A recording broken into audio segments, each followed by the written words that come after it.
नमस्कार, मैं आमिर। अब जल्द ही बिहार एक हिंदू राज्य हो जाएगा। बिहार के हर घर पर भगवा लहराएगा और हर बच्चा जय श्री राम कहेगा। ऐसा मैं नहीं कह रहा हूं, बल्कि ऐसा कहना है बिहार भाजपा के विधायक हरिभूषण ठाकुर का।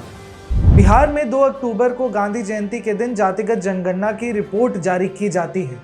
इस रिपोर्ट में 63% आबादी पिछड़े वर्ग से आने वाले लोगों की होती है। इस रिपोर्ट के बाद ये मांग उठती है कि जिसकी जितनी आबादी है उसकी उतनी भागीदारी और इतनी हिस्सेदारी भी होनी चाहिए। लेकिन ये मामला तब अजीब हो जाता है जब बिहार भाजपा से विधायक हरिभूषण ठाकुर इस नारे को हिंदू राज्य की मांग के लिए इस्तेमाल करते हैं। हरिभूषण ठाकुर कहते हैं, राज्य में हिंदुओं की संख्या 82% है, इसलिए बिहार को हिंदू राज्य घोषित कर देना चाहिए।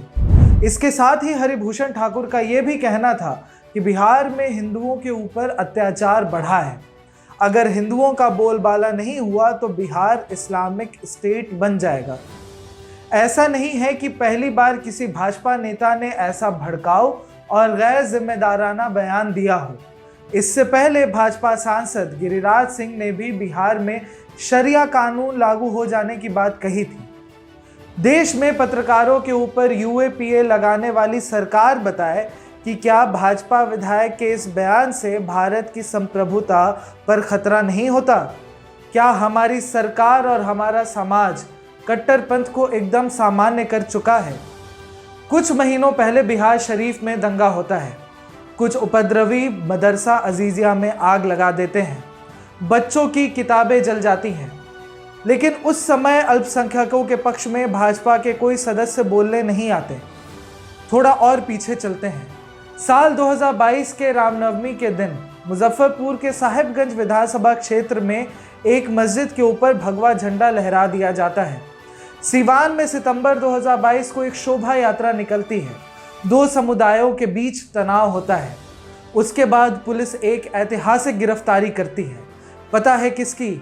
एक 8 साल के अल्पसंख्यक बच्चे की। अब आप खुद सोचिए कि किसके ऊपर अत्याचार बढ़ा है। अश्विनी कुमार चौबे बिहार भाजपा के एक बड़े नेता और सांसद हैं। केंद्र में सरकार में मंत्री भी हैं।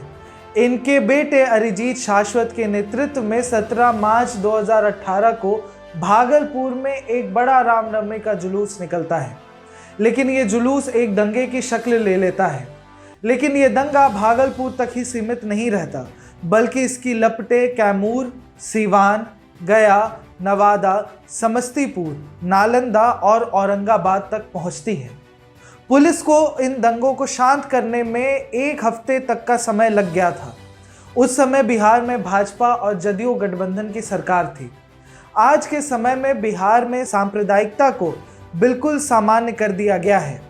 भारत में रहना होगा तो जय श्री राम कहना होगा। हर घर भगवा लहराएंगे, राम राज लाएंगे। ऐसे गाने आजकल पार्टी, बारात और डांडिया फेस्टिवल में बजते हैं। लोग नाचते हैं, एंजॉय करते हैं।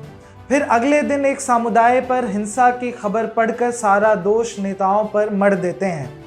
इन चीज़ों के लिए जितने नेता जवाबदेह हैं, उससे अधिक जवाबदेह जनता है, क्योंकि वो इन चीज़ों को लगातार बढ़ावा दे रही है।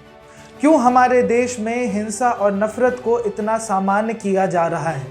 क्यों हमारे देश में खास समुदाय को लगातार हर चीज़ में टारगेट किया जा रहा है?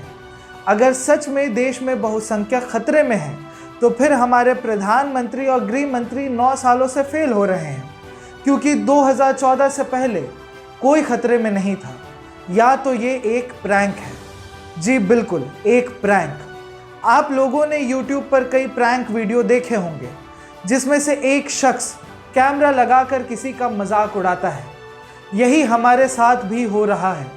बेरोजगारी पर सवाल ना हो, भ्रष्टाचार और 15 लाख सबके खाते में भेजने पर सवाल ना हो, इसलिए ये सब प्रोपेगेंडा का इस्तेमाल किया जाता है। लेकिन प्रोपेगेंडा में आपके साथ प्रैंक ना हो जाए, इससे बचिए। डेमोक्रेटिक चरखा लगातार जनता के रोजगार, पानी, सड़क, बिजली, पढ़ाई और स्वास्थ्य की बात करता है और इसी पर, इन्हीं मुद्दों पर खबरें बनाता है। अगर आप चाहते हैं कि जनता के मुद्दे हम तक पहुंचे और हम जनता तक पहुंचे, तो आप इसके लिए हमारे YouTube चैनल को सब्सक्राइब करें, वीडियो को शेयर करें, ताकि जनता प्रैंक होने से बच सके। शुक्रिया।